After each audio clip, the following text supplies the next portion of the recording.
Authors Tell All, a podcast by Shy Soul. She's bringing you author interviews, book discussions, and more. Stay tuned.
Hello, hello, hello, everyone. You are live with your host, 𝗫𝗁.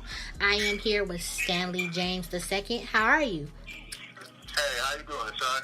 Doing great. Now, let's get into this. We're going to be talking about his books. We're going to be talking about a whole lot of stuff tonight.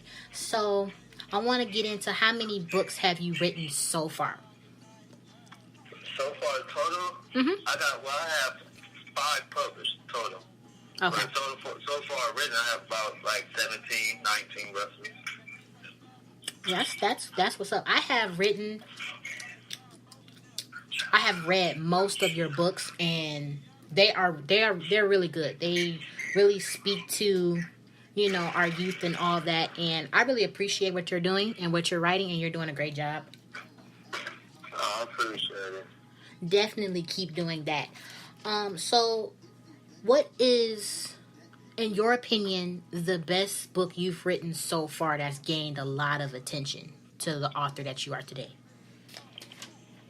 I think my first one, really, it's a tie, really, between my first and my second one, really. But I think the first one is the one that really just gained the more attention. Mm-hmm. And which book is that? Let's give the title so I can send everybody to go get that book. The Bus, Live by the Gun, Die by the Gun.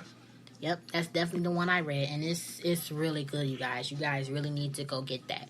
Now, my next question is, what made you want to be a writer in the first place?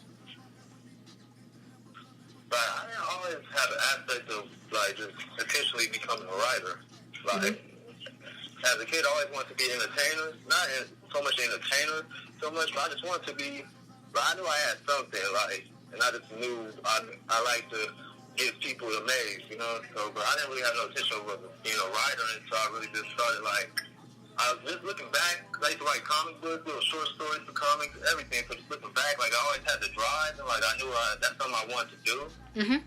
But like I said, I never had the intentions of be like a professional author. So I just sort of fell into it,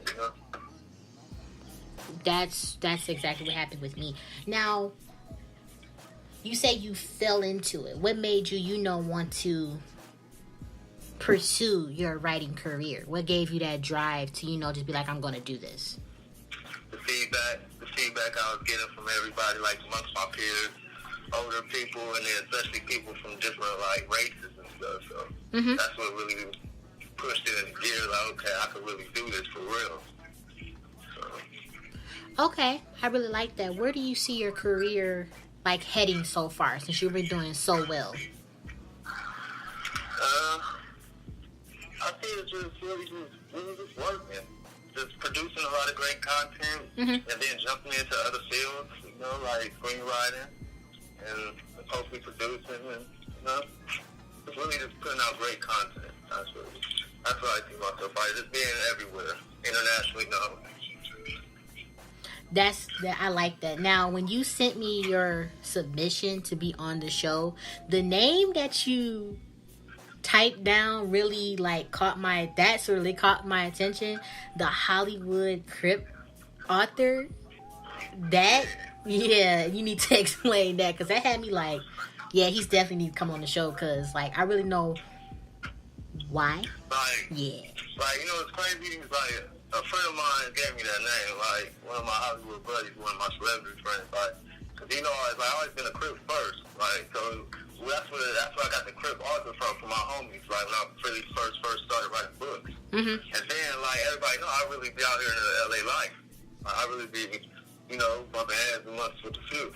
So then that's where one of my celebrity friends I don't know the books, I bring my books everywhere I go. He's like, you just out here Hollywood Crip author, huh? That just stuck, and that just ran, and that's when, Hollywood is not that big, but it's big, so they got, Hollywood Crip author got the win amongst the whole Hollywood circuit, and, hey, that's what everybody just referred me as.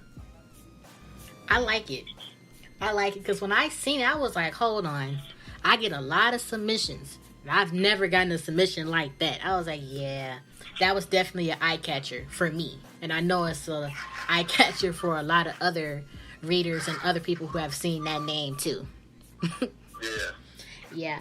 So my next question is, where do you see yourself in the near future with, you know, the writing of your books? Like, are you going to, like, going into movies? Do you want to do stuff like that? Like, what's your next journey, for sure? Yeah, that's my next move. So we should, like, right now, we just trying to get all the paperwork done. We already got the screenplays done. We casting, but we just really trying to pitch it and get, like, that's what my next move was, shooting the short film to my first book. Mm-hmm. And it's going to be all... And it's going to be crazy. It's going to be crazy. Like, I got everything done, but it's like, you know, you got to handle the business first. So it's like, that's what we on right now, trying to get the money behind and get this, you know. Yeah, so that's the next project. I really feel that, because I think as an author who writes stories, their next task should be, you know, trying to get into their own screenplays and turning their books into movies and TV shows. Exactly. Yep, for sure. But I'm working with a gang of, like, I got a gang of mentors and a gang of, like, people that I'm really working with and really connected with. So it's like, everything is just, you know, you just got to trust the process and just stay consistent and stay working, you know? Mm-hmm. Okay, so as a new author, and, you know, you've been out for a while, what would you give an aspiring author? What advice would you give them? Stay dedicated and stay consistent. And it's like how Nipsey say, you can't let a hard time humble us, because everybody think, like, once you start writing a book, okay, I wrote a book, I got my first book out, I'm automatically rich, like, I'm automatically the shit, you know, and the top bestseller, all that, like, and a lot of people don't know it's a big business behind this book game, because you jumping in the pool with one book with amongst of millions of books around the world. Mm-hmm. So, like, I had to learn the hard way without, well, I ain't gonna say the hard way, I had to learn without the proper technique. Like I said, I never went to college for it. I ain't never had the proper people around me with the degrees and with the experiences, you know, of what this whole book printing game is about. So I had to really learn firsthand and get out there. So. Yeah, me too. I'm very self-taught in everything I do. You know, I'm gonna ask you this question. Do you see this industry as a get-rich-quick scheme, or, you know, a passionate thing for... Wait, did you say, do I see it as a what first? A get-rich-quick scheme, or as, you know, a passionate thing? Because some of these authors, that's a good question, because it works in a lot of people's favor, like, however they want to play the game. Like, I tell people, the book game is just like with any other game, you get what you put in and you get what you expect. You feel me? So I'm just saying, people, I know authors that, like, just write books just to sell, just to make a quick buck. And I know authors that's really in it, like I see authors will produce books after books after books, like, hey, how you put 45 books out in 1 year? And I done see authors put out one book in damn near every 4 or 5 years. And it's like, that one book could be all 45 that person's books, you know? Yeah. They really put their all into it and not just trying to do it for the quick of the buck. But it's really all depends on how you get out of it and what you put in it. You feel me? So you're going to get exactly what you get, what you put in the game. I like that, because that's exactly how I think about it as well. Because, you know, me as an author, I have written all my other books. I've written all my books within a year. I took my time. I'm not the type of author that can, you know, write a book within 3 months. I can't do it. I still don't understand how all the other authors I talk to can, you know, write a book that quick, or quicker than that, like in a week or two. I myself cannot do that. It'll take me months to a year to finish a book, because I want my book to have, you know, when you pick it up and you read it, be like, wow, she put her all in her, like, soul into the book. Right, and you can tell, like real readers could really tell. Like, you know? Yep, and when I read your book, I'm honest, like, every author that I've had on this show, I've read pieces, most of their work, or either all of their books. Your book, now this is a book where, you know, I have to read it slow. I can't speed through the story. The first one, that's loosely based on my life. Like everybody know that's when I was going through the worst time. Like, that's not really expecting to be a writer. Like, on everything, I was just trying to get everything that was going on around me out. Like, so I wouldn't, you know? Yeah. So, that book is so important. That's why everybody can relate to it. I'm not doing it for, but when I write it, I usually don't do it for the reader. I do it for myself and like for everything that's going around me, you know. Mm-hmm. So like I put my energy into that, like, and that's where I really felt like, yeah, okay, we got something. That's very true. Now, do you feel as if you promoting your ebook is, you know, better money than promoting, you know, the actual physical paperback book? Because there's authors that feel as if the ebook is much quicker, quote unquote, money than, you know, their paperback. I feel the paperback is because, you know, it's a lot of readers out there that want to be able to feel your book, you know, feel the pages and just look at everything physically that you put your hard work into it. So how do you feel about that? I personally feel like it goes both ways, but I'm not mad at either way. But me personally, I'm the type that get out there with the books. I like the books. I like the physical touch, the feel. It's like, you know, it's a treasure to me, like each book, you know. But I can't knock the ebooks because books is heavy as fuck. If you have standard 10, 15 books carrying around in the back. Yep. That's very true. You can just, you can have endless books in an app. So, and then a lot of people be flying and, you know, traveling and, you know, so I can understand the ebook. So I don't knock the ebook. So me personally, I'm a paperback kid. Have you been to any book fairs, book events yet? Yeah. We've been to all the book fairs out here in California. I wish it was that easy out here. We had one event out here in Illinois. One. That's it. Just one. Yes. Just Illinois is a big state on. Well, I know Chicago is like a big state on Black literature. Yes, we had one. And then there's another one that's for, you know, it's basically for like women, you know, the African American Women Expo. Basically, that's for like all the really national best-selling authors. You know, that's the biggest, pretty much the biggest one that like you really need to get into, because you know you can sell a lot of books, but then again, like if people don't know you, you're not gonna sell nothing. You're gonna go home with the same books you got. Everybody that knows me, like going to a book fair, I mean, all that is cool, but me personally, I switched my hustle up. I used to be a street corner kid, all that. I switched up the same way with the book. Like I'm the type, I'm gonna get out there myself. I don't need to go to the book fair. Like it's cool to go, but ain't nothing better than that face-to-face, hand-to-hand, you know, conversation with the actual reader. So I'm this kid out there with the paperbacks out there on the street every day. So.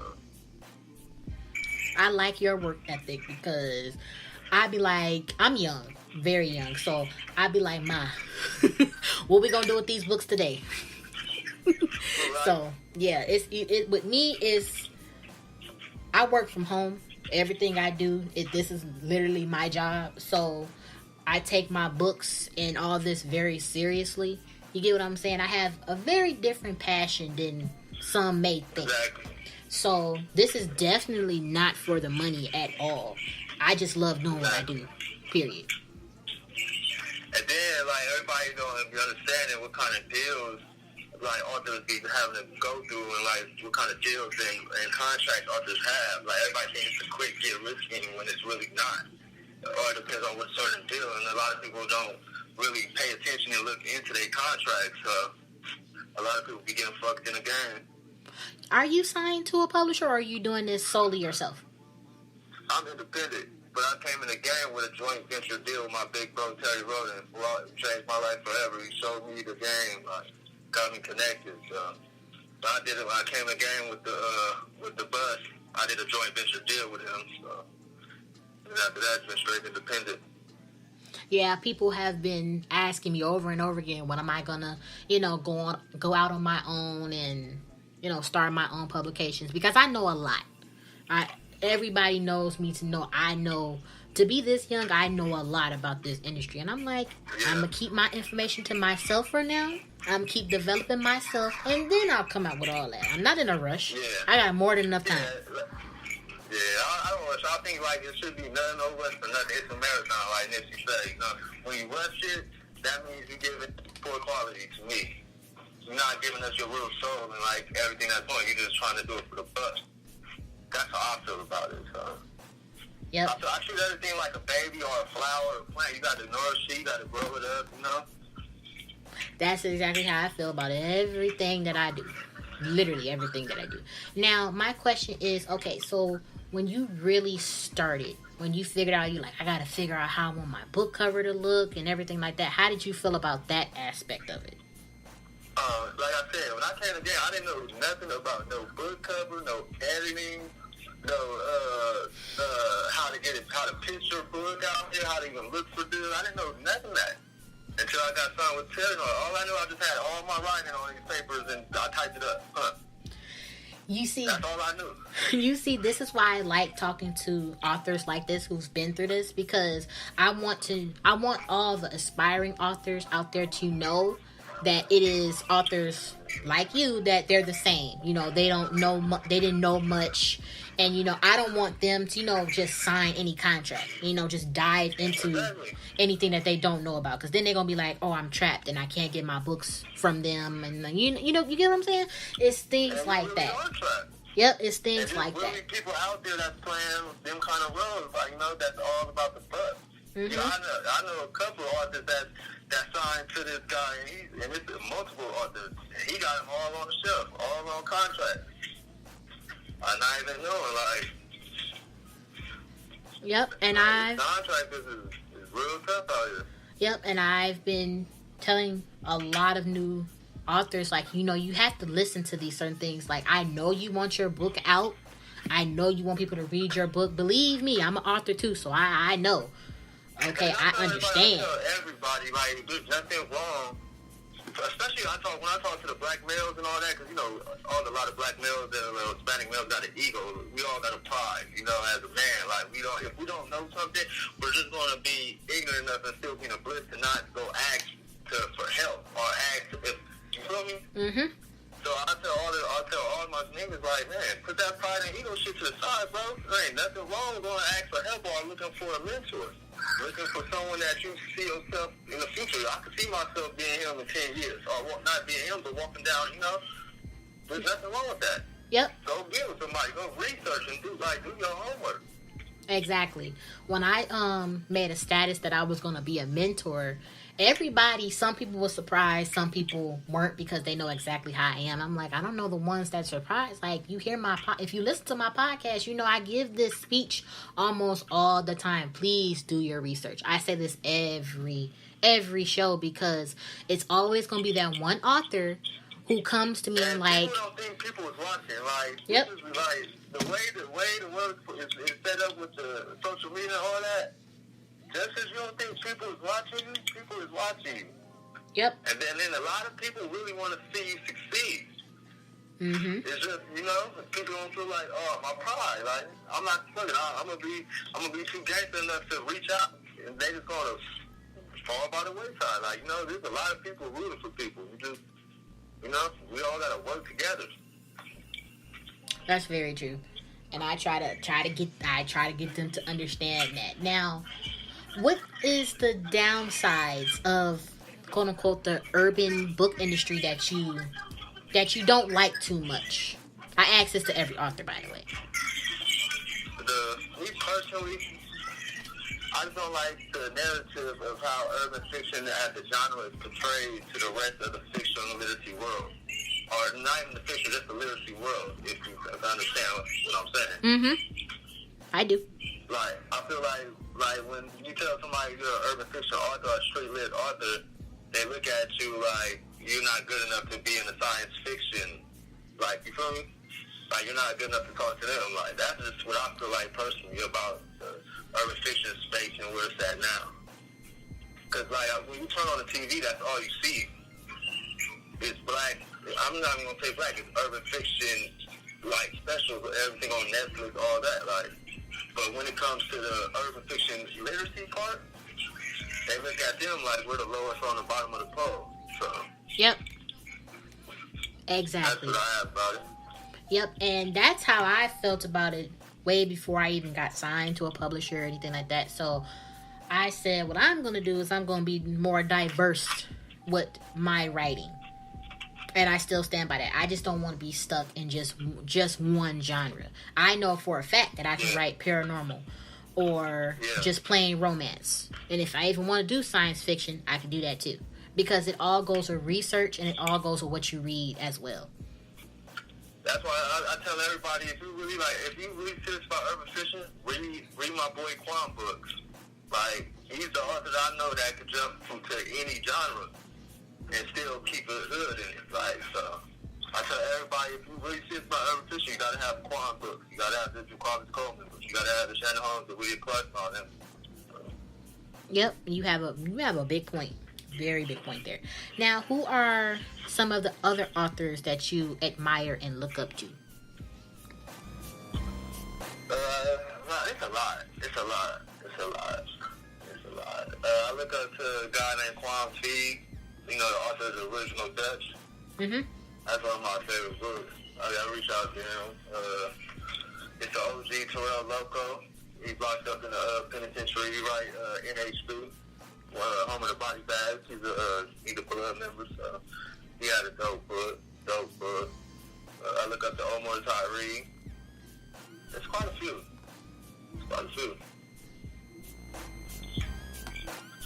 I like it. I really do like it.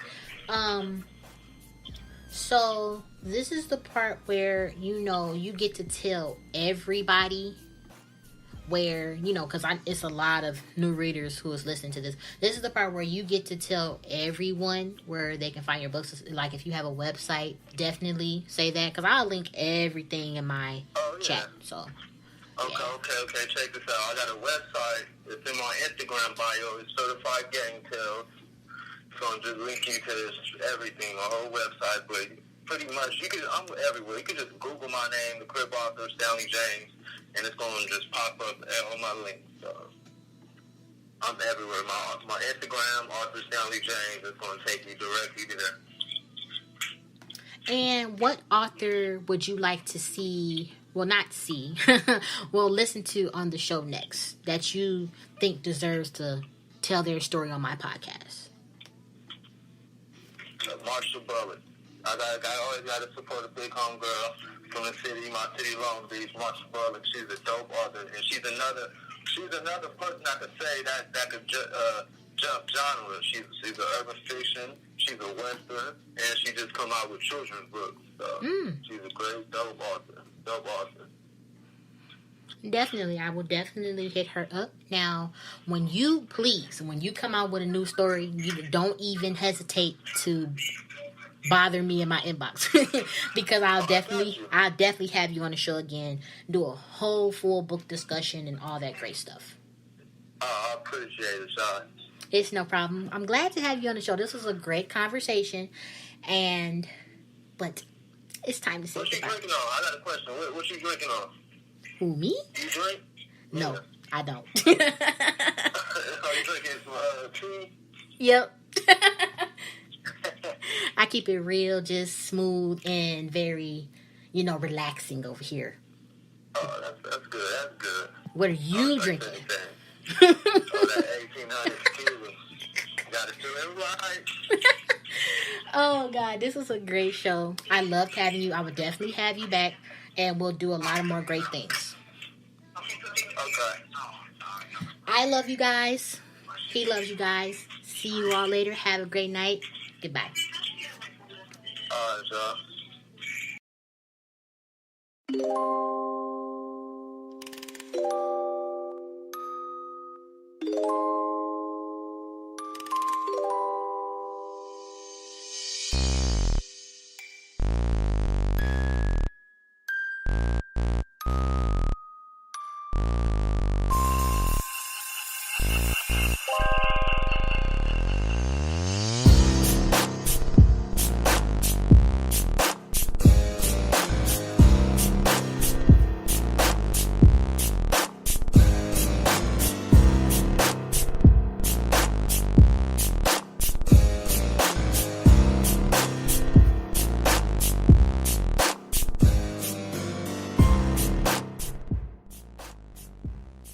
Authors Tell All, a podcast by 𝗫𝗍𝗆.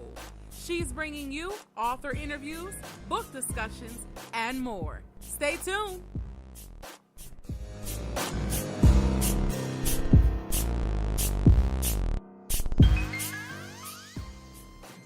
So you guys forgot that I I was gone or something? You forgot I was gone? No. So, I want you guys to go read these few books that are the bomb. You have Nia Chantel's These Tears. You have Barbie Scott's new book, who will be coming out in the next few weeks, Hot Girl Summer in Cali. And that's all for tonight. I love you guys. I will be back next week with a new author. You will not know who the new author will be until I reveal it on my like page on Facebook. So go like that, and I'll catch you guys later. Bye.